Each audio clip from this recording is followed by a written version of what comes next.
In this video taken in 2018 in Italy, you'll see a 4-year-old colt coming for who's got some misunderstandings about human beings, use of space, typical equipment.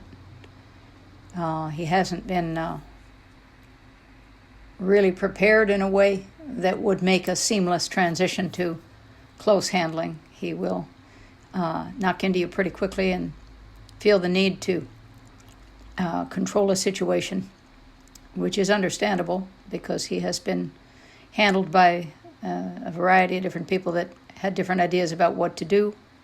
My concept, since they want to make him a riding horse, is to give him a place he can't get hurt. Let him pack a rope around a little bit, just as if he had a rider on him. Let him see actually what happens. You'll see here, thou, that he's got the idea, a personal move from him, just by his momentary thought to need the space or to seek comfort or to shy away from something and move whoever's around into a better position to suit him. He doesn't know how really to think in any other way at the moment. I'm trying to help him balance his natural instincts of survival, which I want him to maintain.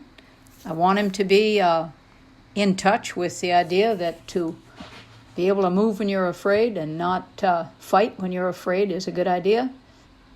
He's getting to know right now about maintaining his balance, keeping a leg at each corner very accurately, being ready to move, operating his diagonals. You can see he's darn near doing a piaffe there, just trying to settle himself and make sense out of having a rope and two eyes and doing some thinking while he's down there in a space that rope, in his mind, seemed to put him. Being chased by something that's connected to you is tough when you're a horse, but you figure that they came in with a tail attached to them and they weren't afraid of that. It's because they got used to it over time. I guess if they were born in a rope and halter, they wouldn't be frightened at 4 years old of a rope on the ground either, but that isn't how it works. Right here, what I'm just trying to do is to catch up and kind of fill a few gaps between the exposure to people that he's had and the exposure to people that will be around the corner from him in his life as a riding horse and probably a competition horse as well. It is a practice that many people have to let a horse mature, run with others, be out at pasture until he's 3, 4, 5, 6, and then begin training then. That's kind of the way it's done at a lot of these stud farms in Europe. Over here we shorten it up a lot. The quarter horse and thoroughbred industry, the Arab industry, we kind of use our horses a good bit sooner. But right here you've got a horse that's still not physically mature, but he's got an idea that people are a little bit okay, but you'll notice how he adjusts when I'm there, and he gets an offset hip, kind of braces into his shoulder and gets ready to push back or use his shoulders, head, and neck to move me.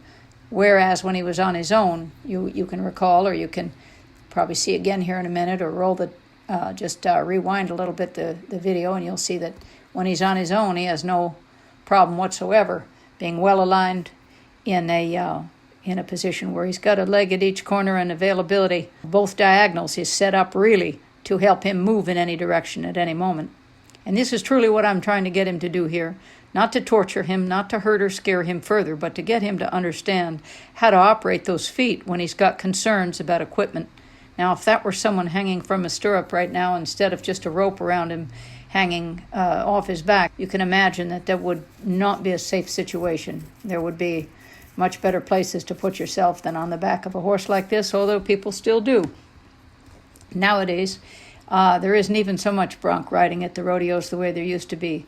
Bareback saddle broncs, it used to be on every ranch, in every village, every town. People would get on and try to impress their peers and impress the older people with what they could do with a horse, because horses were such a part of life at that point that it was kind of business as usual to get on one that wasn't broke and see how you could ride it. And, maybe a day or two or a week later, you'd have that horse tacked up and doing a job on the farm or on the ranch or in town. People knew as much about horses in those days as many people do about vehicles and computers today. We're just in a different time of history. What I'm attempting to do here, and you'll see the horse sorted out, I'm actually asking him to try to understand that in one eye If I want him to be still or I want him to follow a feel, he's got himself in the corner now. He's turned that whole arena into a stall. You can see the kinds of behavior that he has in a close quarters there. And I wanted to relieve him from that because no one likes to be cornered. So I let him out so he could start to think again about how to use the amount of space that was there. He'd kind of forgotten, with his nose in the corner there, that there was enough room to actually move and experiment with what he perceives are the requests of this inert object. He perceives it to be chasing him, but if you were to ask the rope, it's being dragged along on the ground by the horse. So the whole point of it is you want to plan for the day that somebody falls off this horse and is hanging by a stirrup. God forbid that's any time soon before he learns how to stop and take care of a rider. But in the beginning, when it's probably a little more likely that somebody's going to fall off or a horse will try to get out from under somebody, you could put it that way. What you want to do is set up the horse to be able to think while he's concerned and talk himself down, and so that you don't have to console and comfort him and position him in a way that will make him safer if you expose him to certain things. And by this I just mean show him. Let him sort some solutions for himself. I'm not talking about flood him or overexpose or tie him up and then bat him around the ears and the body with a flag. It's a lot easier in the beginning when they get frightened to really let them move, because to bring up the self-preservation and survival instincts and then cause them to have to sort of choke on all of that will build a deep brace, a deep stiffness, a deep rigidity, which leads to many other things and is often connected to distrust and anxiety in the presence of people, as well as, a little too frequently, the wrong choices about what to do when there seems to be no option. You can see right here his comfort zone is to put himself in a corner, and where he's really blocked, where he's got his vision blocked on two sides. He's done a lot of stall time. And for comfort, you can see he's actually better off against a wall. I'm not having it. I want him to really learn how to move out.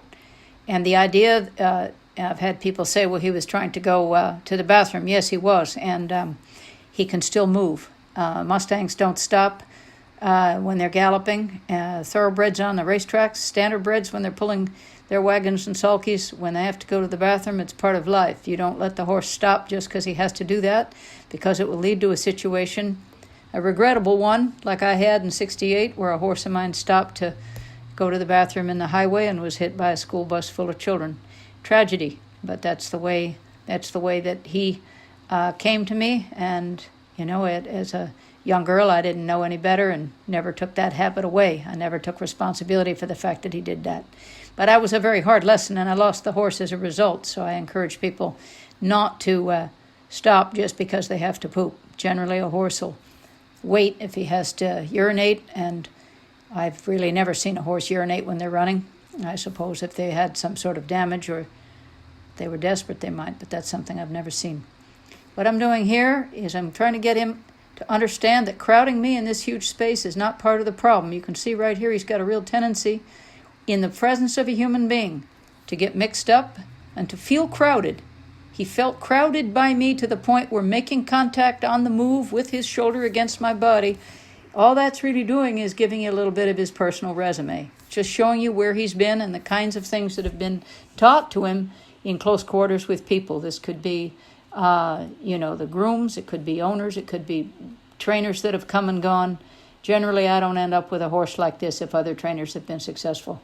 I traveled a long way to see this horse, and his owner went to some effort to get me there. So it's not the fact that no one else local could have done it. It's just I was in the area, and I guess it was more of an experiment for her than anything else. My job really was to try to help this horse understand how to keep his feet moving in a way that would leave the slack in my hand without him feeling the need or the tendency to fall back on his earlier foundation to sort of fight for freedom by getting rid of somebody, crowd over the top of them or strike them out of the way, bite them in the stall, and other things that he was thinking were a good idea. He's a really nice horse. I like him a lot. And I got to work with a brother of his later on a subsequent trip. But in the end, what you find is that he feels pretty good just to be able to stand there in a well-balanced posture, a distance from me where he can see You see he can get a good lateral reach with his neck in both directions, and he could drop his head down when I ask him to. And it's just a much nicer and safer way to set a horse up to operate. So we're going to stick this in video you'll find in Reading the Horse section, because that's something that I'm pretty determined to have people get better at. When you read the horse, you make less mistakes. And when you read one accurately, it's possible to make almost no mistakes.